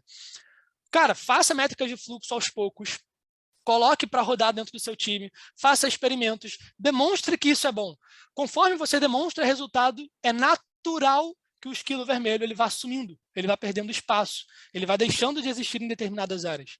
Então, insira uma prática competidora no ambiente. E se ela for melhor, ela naturalmente vai ganhar. Relaxe, acalme seu coração. Se métricas de fluxo, você fizer um trabalho bom dentro da sua empresa, é natural que Story Point, tamanho de camisa, horas, o que quer que seja, daqui a um tempo, você precisa de paciência, vai deixar de existir. Beleza? Então a mensagem é essa. Como é que a gente faz isso na prática sobre o Story Point, né? Uma forma natural de você começar a demonstrar que existe uma prática melhor é comparando essas práticas, né? Comparando a assertividade delas, o valor que elas entregam. E esse gráfico aqui ele é bastante importante por conta disso. Você tem aqui clusters, tá? Segmentações de Story Point.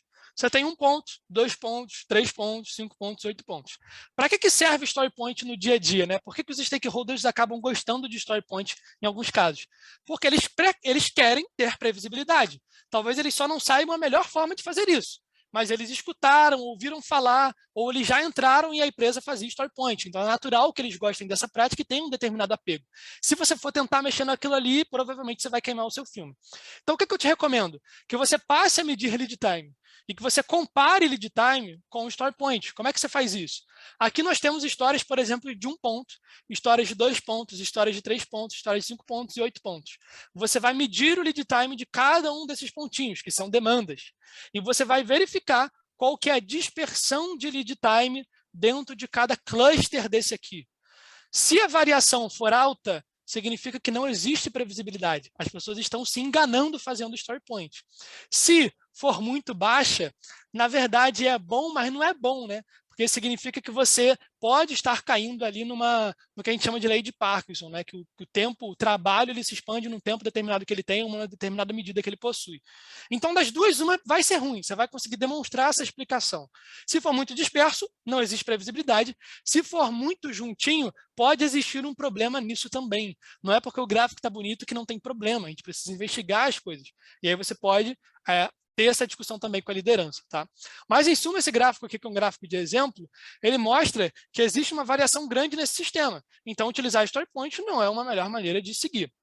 beleza? E a partir daí a gente para de usar com o tempo essa prática e substitui ela por um trabalho orientado ao lead time, orientado a métricas de fluxo, em que você ainda assim vai ter uma variação muito grande das suas demandas, mas você vai ter mais e melhores artifícios para poder trabalhar a redução dessa variação. Que artifícios são esses? Controle de tamanho de lote e redução de WIP, principalmente. Gestão de fluxo também de uma forma geral, tá? Que é você reduzir cycle time, achar os seus gargalos, é você analisar onde está o maior tempo de fluxo, o maior tempo de espera, é você reduzir bloqueios, reduzir impedimentos e assim por diante. Tem muito trabalho a ser feito, né?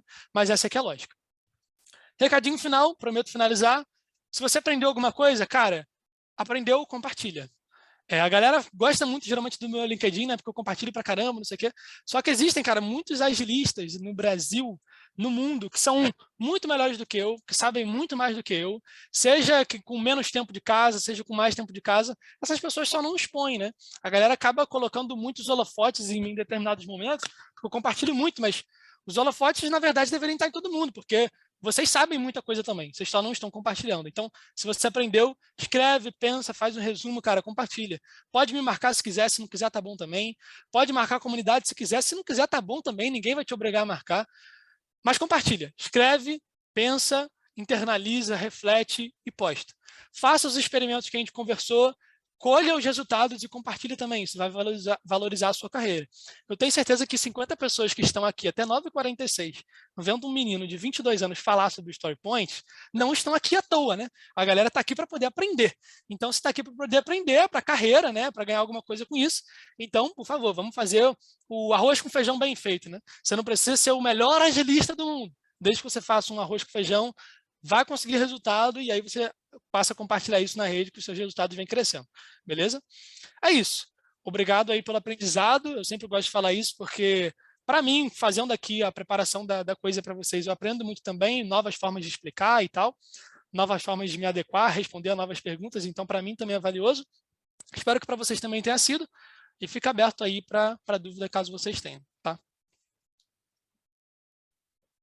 Eita, Bruno, eu sempre me assusto quando você fala que só tem 22 anos, né? Não, gente, dá aquele impacto, né? Veio de outro planeta esse menino para cá. Mas, Bruno, te agradecer imensamente pela tua generosidade de vir aqui compartilhar conosco esses seus saberes tão valiosos para nós. E quando você começa a falar, eu fico ali com a frase de Deming na minha cabeça, né? Que o que não é medido não é gerenciado, e o que é muito clichê hoje em dia, que os dados é o novo petróleo. Isso é verdade, né? A gente, como agilista, quando a gente entra nessa vibe, a gente sabe que matemática e estatística precisam estar alinhado conosco o tempo inteiro. Com certeza.